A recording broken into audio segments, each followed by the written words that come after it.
Abraham Lincoln যে কথাটা বলেছিলেন যে for the people, of the people, for the people, by the people, এই যে এই ব্যাপারটা সেটা কোথায়? আমার ডেমোক্রেসি কোথায়?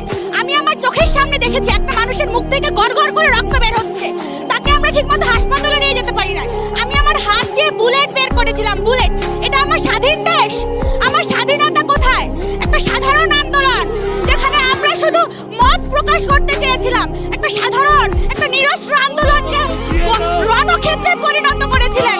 এত মানুষ মারা গেছে, একটা 4 বছরের বাচ্চা সে তার বাসায় স্বাধীন না। একটা 4 বছরের বাচ্চা যদি বাসায় নিরাপদ না থাকে তাহলে আপনি এই দেশে কেন আছেন? কিসের স্বাধীনতা আপনি আমাদের দিয়েছেন? আমাদের গণতন্ত্র কোথায়? আমরা এর বিচার চাই। যেই মানুষগুলো মারা গিয়েছে ওরা প্রত্যেকে বয়সে আমার থেকে ছোট হবে। আমি ঘুমাতে পারি না, আমি ট্রমাটাইজড হয়ে গিয়েছি। আপনি কিভাবে ঘুমান রাতের পর রাত?